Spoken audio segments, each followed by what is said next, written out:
comes from Psalm 139, verses 1 through 6 and 13 through 18. Search me, O God, and know my heart.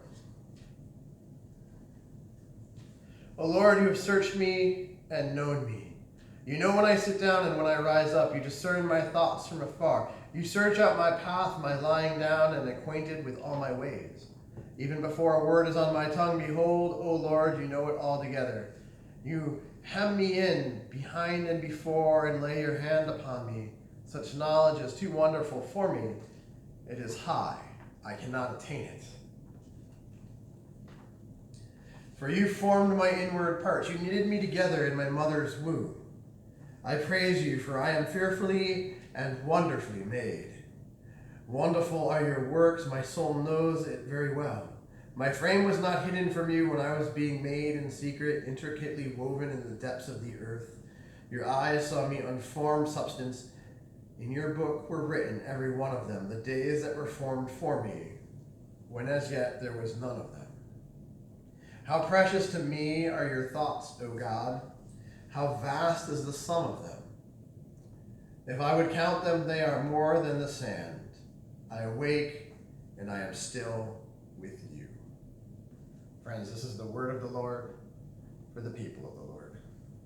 Thanks be to God.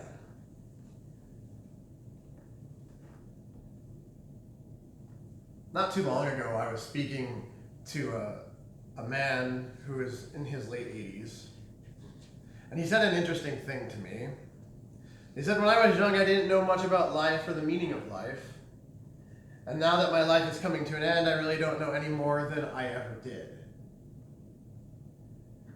Dietrich Bonhoeffer wrote a poem shortly before his execution by the Nazis.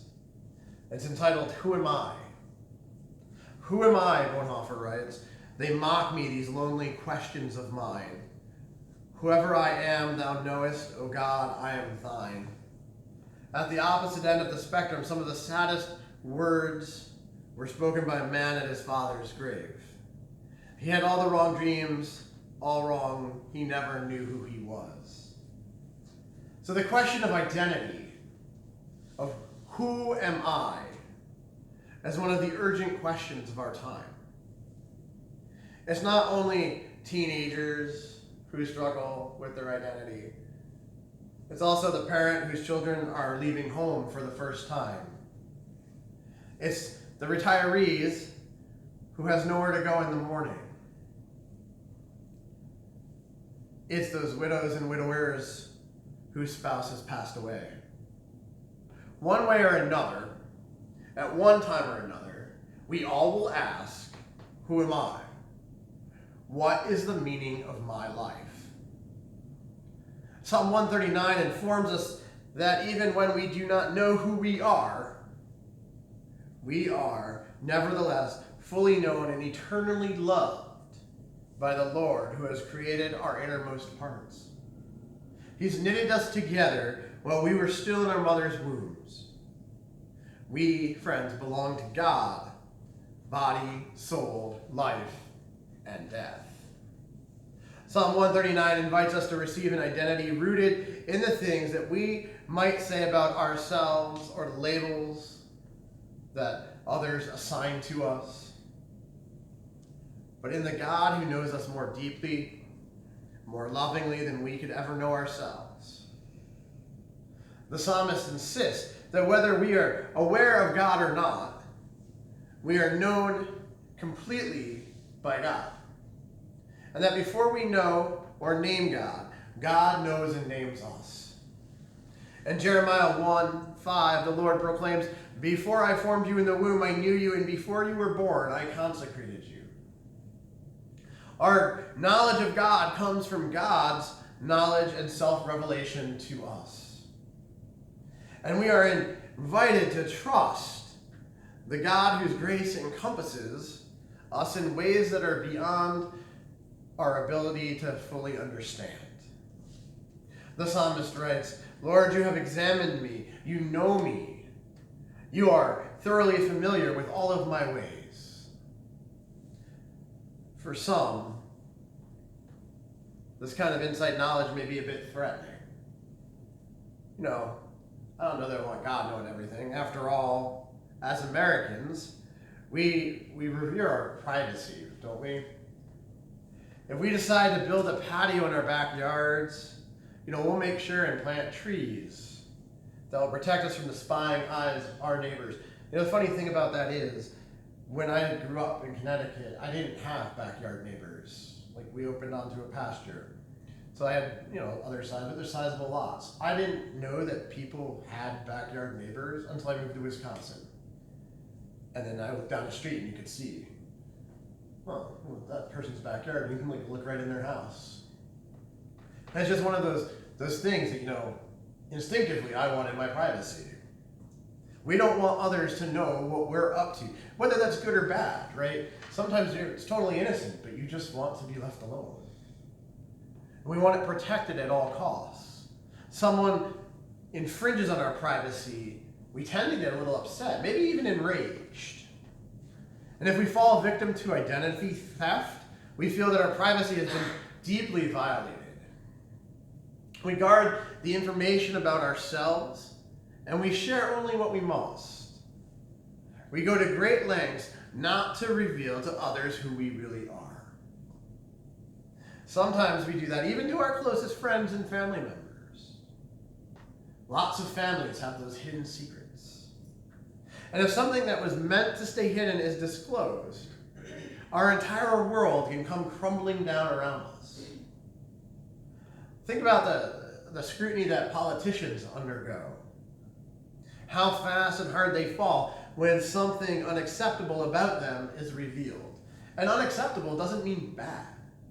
It just means that somebody else thinks it's bad. How about Christian ministers? Not too long, many years ago, I remember a colleague of mine invited a pastor who had lost his credentials over some scandal to come and fill in for him, to preach on a Sunday morning. And so after that had happened, I asked my colleague how things went, and he answered they went really good. I think it was good for him. It was a chance for him to regain some of the dignity that he had lost. It was an opportunity for people to show him grace, because he was at a place where so many other people are. And isn't that what really the world needs more of, is grace? One reason that people try and hide parts of themselves is because they fear ungrace. Right? We're afraid at a certain level that people won't love and accept us if our innermost thoughts and secrets were to be made known. We are all there in one way or another. And it's silly. It's really silly in so many ways that we live our lives like this. The writer in Psalm 139 admits to God, "You are thoroughly familiar with all of my ways. There isn't a word on my tongue, Lord, that you don't already know completely.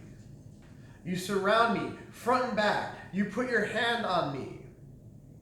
As Jonah found out to his dismay, it is easier to delude ourselves than to elude God. But the spirit in which the psalm is written is not fear, but trust. Not guilt, but praise. And not judgment, but grace. And so we may be asked, how can that be? God knows everything about us, and that is fine. It's more than fine, maybe. It's a reason to rejoice. God knit and wove us together. God's intimate, loving attention to us. God's personal care makes even a mother's loving nurture seem distant. In a time when the worth of human life has been vastly cheapened, Psalm 139 affirms God's supreme valuing of us. We are an expression of the worth that God gives to the work in God's own hands. And friends, if that's not affirming, then I do not know what is. Does that not give us reason to stand up and cheer? We are not cheap. We are not dumb. We are not worthless. We are not weak. We are created in love by the love of God. And so with the psalmist, we can rejoice. You are the one who created my innermost parts. You knit me together while I was still in the womb. I give thanks to you that I was marvelously set apart. Your works are wonderful. Take that hatred of self and throw it out the window. Get rid of it. Brothers and sisters, no matter who you are, no matter where you come from, no matter what other people have told you, you are of infinite worth. You are great because of the one who created you is great. You are important because the one who created you has incomprehensible plans for you. You need not be afraid because the God who knows you even better than you know yourselves loves you with a love that will never fail, that will never fade away. God knows us before birth and after death. And as it says in verse 18, if it came to the very end, I'd still be with you. And yes, we Americans treasure our privacy. But perhaps it's paradoxical. At the same time, we yearn to be understood, accepted, loved, and known. Just think of the theme of so many books and movies that are devoted to people who attempt to trade places or spaces or bodies with another person. My favorite is Big. But some others, we want to know and to be known by others. Why else would this be a reoccurring theme in so many of these movies? There is a more recent one about a wife switches bodies with her husband. She becomes a professional football player and he becomes a housewife. Or maybe Freaky Friday, a mother and daughter who simply cannot understand each other, switch bodies. It happens on a Thursday night in a Chinese restaurant. Both of them receive a fortune cookie, and it causes them to switch bodies the next day. And just as they begin to adjust these new personalities, they begin to understand each other more and more. Until eventually they come to have a great mutual respect for one another. Would that not happen with all relationships if we could only get past the facade that people put out, the facade that we put out? If we could only be understood and experience empathy for and with other people. Sadly, because of our limitations, we can't fully understand another person, and nor can they fully understand us. But see, this is where we are to derive some comfort. Knowing that God knows us better than we know ourselves in the greatest of all comforts. And it is so comforting. And it's confidently prayed in John Wesley's covenant prayer. I am no longer my own, but thine. Put me to what thou wilt. Rank me with whom thou wilt. Let me have all things. Let me have nothing. I freely and heartily yield all things to thy pleasure and disposal. Thou art mine, and I am thine. So be it. For this is the prayer of perfect freedom. That is the strength when facing what could be despair. That is the truth shining in the darkness that threatens to overtake us. We are God's, and no one can snatch us out of God's hands. And nothing else matters. I mean, think about the role that the incarnation plays in God's wonderful knowledge of us. God didn't become a human being in order to find out what it's like to be a human being. God already knows all there is to know about being a human being. Jesus came to this earth for our benefit, not for God's. And friends, that is love. And it's a comfort for those of us suffering the loss of a loved one or experiencing pain or persecution or battling a terminal illness. When we are dealing with these kinds of things, we often struggle with the feeling of aloneness, even in the midst of strong family support. And that's partly because no one can fully understand what we're going through. And yet, God understands. Jesus struggled with the feeling of aloneness too, when he suffered on the cross, as he carried the sins of the world on his shoulders. In verse 12 of Psalm 139, it declares, even the darkness isn't too dark for you. There are no moments, distant and dark as they might be, in which God is absent.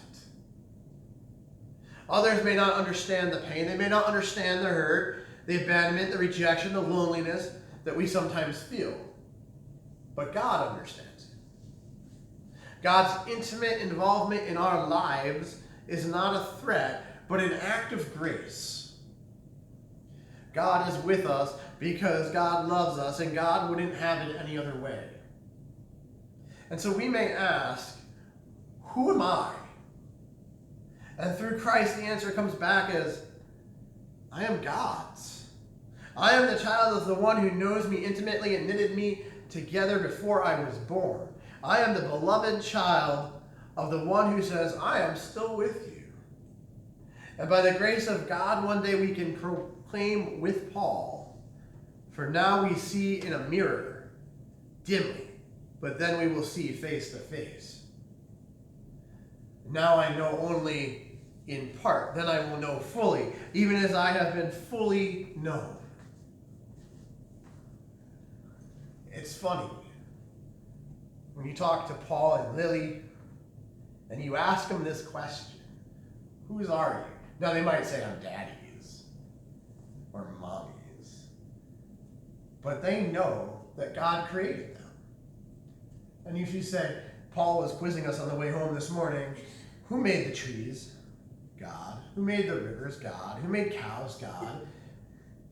Who made me? God. God has created all of us, and God loves us vastly. As full as we can ever understand, God will love us. And friends, that love is something to look forward to. Amen and amen.